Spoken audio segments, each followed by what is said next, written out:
ازيكم عاملين ايه؟ يا رب تكونوا بخير. وحشتوني جدا جدا جدا. كل مره بقف بجيب شويه كتير عن الفيديوهات وعن الكاميرا، وبرجع تاني بحس ان انا هيباها شويه وجديده عليها. المهم، انتوا اخباركم ايه؟ يا رب تكونوا بخير. كل سنه وانتم طيبين. انا كنت المفروض في الفتره اللي فاتت ديت اعمل لكم لايف، وطبعا لاني انا مش عارفه اعمل لايف لان اليوم قصير جدا وانا ما عنديش وقت، والولاد طبعا بتبقى طول اليوم عاملين دوشه، وعلى ما بيناموا بيكونوا انتوا نمتوا. غير ان طبعا الجروب واقع، فاعذروني حقكم عليا، فقلت اعمل لكم فيديو على طول عشان يتشاف بشكل اكبر. الفتره الاخيره جات لي اسئله بشكل مبالغ فيها جدا جدا جدا.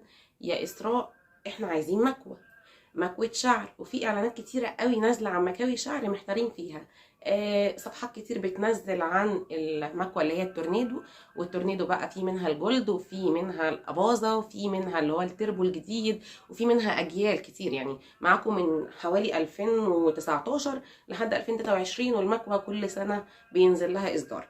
فطبعا احنا عايزين مكوة، ولما دخلنا نسأل عليها لقيناها بتبتدي من 1500. طب نعمل ايه يا اسراء؟ وعايزين حاجه بكفاءه كويسه وتعيش معانا وقت طويل، وفي نفس الوقت تبقى على قد الايد وتدينا نفس اللمعه ونفس الحفاظ ونفس كل حاجه بالظبط، بس بسعر على قد الايد. طيب،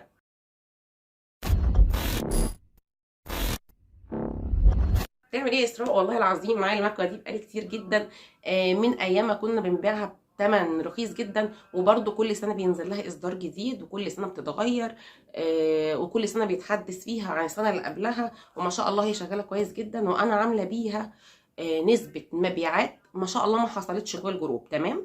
انا هديكم المكوه رقم واحد، وبعدين هيبقى في سلسله تاني لمكاوي تاني معاها اللي هي بتناسب كل الناس، لان في ناس هتحب المكوه اللي انا هوريها لكم، وفي ناس هتحب المكوه التانيه اللي انا برضو هبقى اعرضها لكم، فكل واحد هيشوف ايه اللي يناسبه من انواع المكاوي ديت. خلاص، وهنبدا باللي هي بالنسبه لي انا بقول عليها الطب قوي.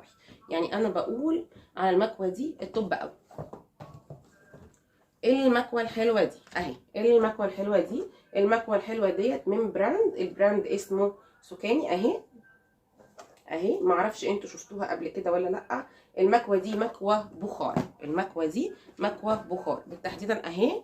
المكوه اهي، انا بحبها جدا، معايا منها كل الاصدارات بتاعتها، على طول بستخدمها. والله العظيم جربت مكاوي كتير جدا. وعلى فكره انا عندي كمان مكوه اسمها ايه ديت، عندي مكوه تورنيدو، ولحظه واحده اوريها لكم. رجعت لكم تاني، والمكوه اهي. دي مكوة تورنيدو، للي حابب برضو يتعرف عليها انا هوريها لكم عشان ما يكونش فيها اي تشكيك من اي نوع، ما يكونش فيها تشكيكة اهي. ده كان اصدار من اصداراتها اهي، اللي هي 100 ان كوريا اهي. اهي ومن جوه اهي، اللي هي كانت بقرة، اللي هي أباظة، اسمها أباظة. طلعت في سنة من السنين، أنا مش فاكرة امتى بالظبط لأن هي معايا بقالها عمر يعني. بصراحة وهي شغالة، أنا كانت معايا من أيام ما كنا بنبيعها بحوالي 500 جنيه. تمام. فهي دلوقتي شغالة، ما اشتكتش والله، ما قالتش لأ.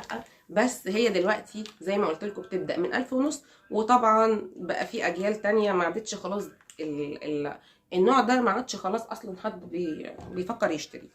فانا بقى جبت لكم المكوه دي من سوكاني. وسوكاني بالمناسبه في منها اصدارات، في منها سوكاني اوريجينال اللي هو الدرجه الاولى واللي سعره بيعلى سيكه عن اللي هو الكوبي، وفي منها اللي هو الدرجه الثانيه، وفي منها الكوبيهات بقى بهبل بهبل بهبل بهبل. وما تقوليش ايه الفرق، لان محدش هيعرف الفرق. عشان ما حدش يضحك عليكم، محدش هيعرف الفرق، محدش هيقدر يفيدك ايه الفرق ما بين السوكاني درجه اولى والسوكاني درجه تانية والرغي الكتير ده. خلاص. طيب ايه اسراء قصه المكوه دي؟ المكوه دي معاكوا فيها درجات حراره من 230، من 150 لحد 230. ال 200 ال 200 لا حد سوري ال 230. يبقى معاكوا فيها درجات حراره من 150 لحد 230. ال 230 بتاعها عالي جدا جدا جدا، بكفاءه اللي هو 470 في المكوه بتاعه تورنيدو. يبقى ال 230 هنا بمثابه اللي هنا هو 470. وخدوا بالكم دي فيها لحد 470، يعني مش صح ان انتوا هتطبقوا على شعركم 470 ابدا لو حضرتك شعر عادي جدا، لان المكوه دي اصلا اول ما نزلت للناس اللي هم بيطبقوا بروتين او كرياتين. يعني هي اتعملت اصلا بدرجات الحراره دي عشان تقدر تكبس ماده البروتين او الكرياتين، انما اصلا الدرجه دي ما ينفعش تكوي بيها على شعر طبيعي. تمام، حتى لو كان الشعر ده افريقي على فكره. هنرجع تاني بقى المكوى السكاني. انا بعمل لكم مقارنه بس سريعه للناس اللي هي حابه تبقى عارفه الفرق على فكره. وطبعا انتوا اكيد عارفين ريش براش. ريش براش بتبقى بتنافس تورنيدو، تمام، يعني الاثنين تقريبا كفاءه واحده، ولكن كمان تورنيدو تعلى عليها شويه لان البراند كوري، طبعا كوريا غنيه عن التعريف. نرجع تاني بقى للسكاني درجه اولى. ايه قصه المكوى دي؟ المكوى دي بتديكي درجه حراره عاليه جدا، بتديكي نسبه فرد رهيبه ما شاء الله، مع ايونات برضو موجوده في السيراميكا، فهي بتديكي لمعه قويه جدا جدا جدا. ايه كمان يا اسراء؟ المكوى بتشتغل معاكي بالبخار، يعني تقدري تحطي هنا سيرم، تقدري تحطي هنا في الامبول ده سيرم او تحطي فيه ميه. طب ليه يا اسراء وايه لازمته البخار ده؟ البخار ده حبيبتي لو دخلتي عملتي سيرش على اليوتيوب هتلاقي ان البخار دوت من الحاجات اللي لما تستخدميها على شعرك بيعمل فرد بنسبه تطريه مناسبه جدا جدا جدا للشعريه، فما يحصلش معاكي اي تكسير او تقصيف او شعر واقف كده زي المقشه زي ما بنقول. انا اسفه طبعا لان ده ده التعبير اللي كلنا بنعبر عنه بمجرد ما احنا بنكوي شعرنا، بالذات لو الشعر كيرلي اللي هو مجعد قوي او ويدي او الكلام ده، بنلاقي ان الشعرايه وقفت كده. لا، هي بتحافظ على ان الشعرايه تفضل طريه جدا وشكلها انسيابي، طبعا يميل اكتر يعني يميل اكتر للطبيعه. طبعا الحاشا لله، ولكن احنا يعني بنجمله يكاد يكون طبيعي، يعني ما بيبانش ان انت عامله مكوى او عامله سشوار. وعلى فكره تقدري تستخدميها على شعر مبلول، تقدري تستخدميها على شعر جاف، تقدري تستخدميها على شعر تقدري تستخدميها بشكل يومي، تقدري تستخدميها على شعر بنوتك وانتي مطمنه، لان هي زي ما انا قلت لك امان جدا وبتفرد بشكل عالي جدا وبامان قوي. تعالي بقى اقول لك بتشتغل ازاي. حضرتك بنحط، هي طبعا بتجيلك كده، انا المشترك ده انا اللي حاطاه لان الفيش عندي ضيقه، فاحنا هنحط كده الفيشه. طبعا انا ملياها بخار، انا ملياها بخار. ده زرار للامان اهو، ده زرار للامان. فانا هفتح كده اهو، اهو بتك كده بيفتح معايا اهو. تمام، انا طبعا ماليه التانك ده. عايزه تستخدميها ناشفه هي هتشتغل معاكي اوريدي ناشفه، يعني لو شغلتيها من غير ما تملي التانك ورفعت الزرار ده كده اهو اهي هتشتغل معاكي ناشفه، مفيش اي مشكله عند حضرتك. طيب هتستني لما اللمبه ديت تبطل تنور وتطفي كده اللمبه الزرقاء دي، وبعدين هنبدا ان احنا ندوس عشان نكوي. وانتي بتدوسي عشان تكوي هي بتطلع بخار. بصي كده فيها زرار هنا اهو، مش عارفه باين قدامكم ولا لا، اهو زرار صغير هنا كده اهو، ده اهو هيطلع بخار. هي طبعا لسه ما سخنتش قوي، لازم تسخن قوي اهي. شايفين بتطلع ميه اهي، شايفين اهي، يبقى اهي اهي، مش عارفه اوريها لكم، شايفينها كده اهي اهي. كل ما هتدوسي هتطلع بخار. طب ازاي هتشتغل يا اسراء؟ اهي شايفين، هي اول ما هتسخن قوي هتبطل تنقط، اول ما هتسخن قوي هتبطل تنقط اهي. شايفين سامعين الصوت؟ طيب اسراء هتشتغل ازاي؟ اول ما حضرتك بتدوسي كده اهي اهي بتطلع البخار كده وبتبدا تكوي معاكي اهي. طبعا معلش ان انا محجبه مش عارفه اجربها لكم ومش معايا حد والله اجرب على شعره، بس اللي اخدها مني هتلاقوه في التعليقات كتير قوي جوه الجروب، تقدروا ان انتوا تسالوه اهو.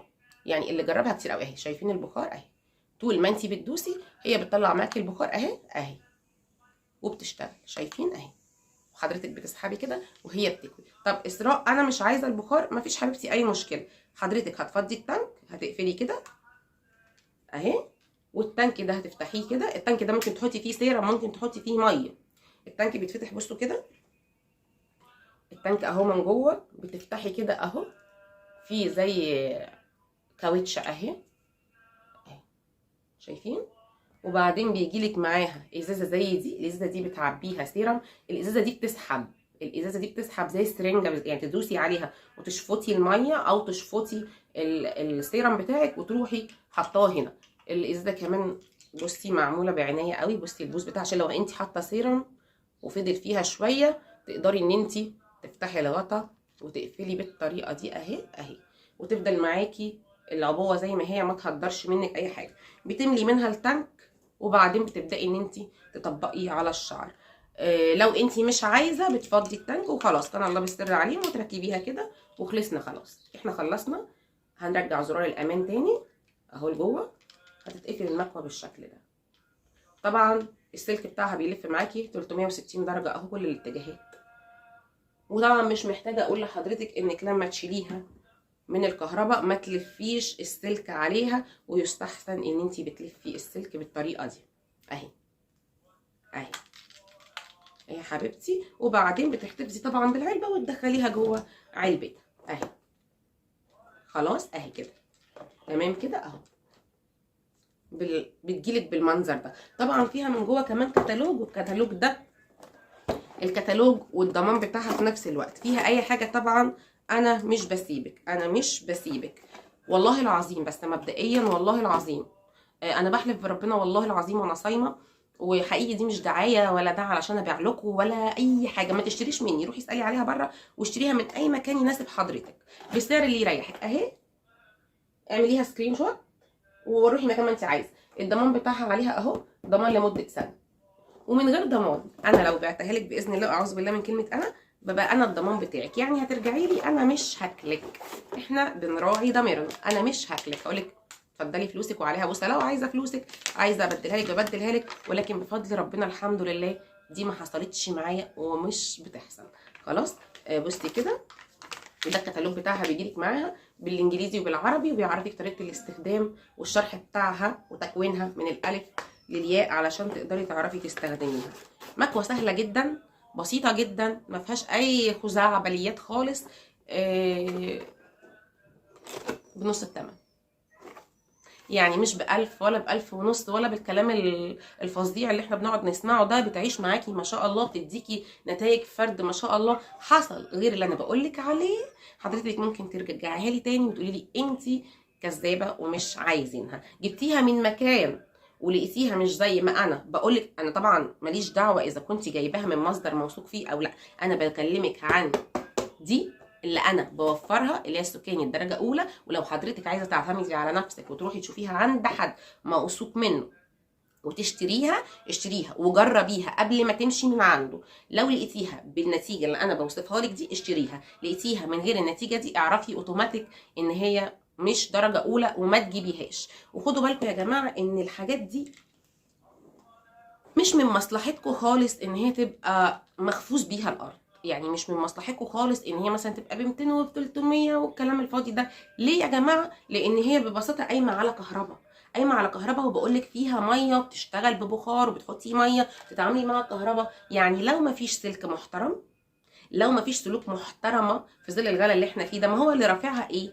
شويه السلوك اللي موجوده جواها، شويه السلوك مع السيراميكا اللي فيها ايونات، هي دي اللي مغلي سعرها. فلو ببساطه انت شايفه ان هي حاجه مثلا واحد بيقول لك ب 200 وب 300 ب 400، اعرفي على طول ان انت معاكي حاجه مش درجه اولى، لان خلاص السلوك غلط. انا بقول لك يعني في ظل الغلا اللي احنا فيه ده، هي قايمه على شويه سلوك مع سيراميكا، مع سيراميكا، وبتلعبي في كهرباء مع ميه. يعني انت لو ما عندكيش عزل مظبوط، كاوتشه مظبوطه، كهرباء تتحمل درجه حراره طول ما انت شغاله بيها ما شاء الله تبقى كويسه، فانت بترمي فلوسك في الشارع. يا اما انت بتضحي بحياتك او بحياه بنوتك او خلافه لا قدر الله. فانت يعني ما تدوريش على، انا بقول لك مكوه حلوه وجميله بنص الثمن، ولكن مش بقول لك احنا لقينا في الشارع، ولا بقول لك خديها من على الرصيف اصل هي رخيصه جدا. لا لا لا لا لا، احنا بنجيب حاجه كويسه بس مش ب1000 و1000 ونص واسعار واو ما نقدرش نجيبها. لا، فهمتيني ازاي؟ فاحنا بنجيب حاجه صحيح على قد ايدينا،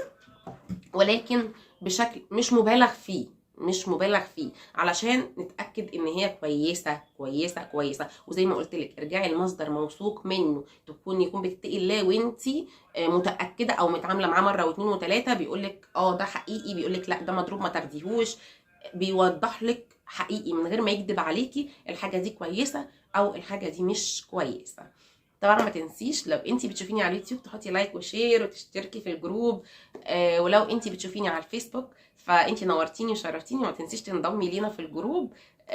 وانا اتشرفت بيكم قوي، وكل سنه وانتم طيبين. وان شاء الله استنوا الفيديو الجاي، هنزل لكم المكوه الثانيه اللي هي الفرشه برضو من سكاني بسعر برضو يكون مناسب وعلى قد الايد.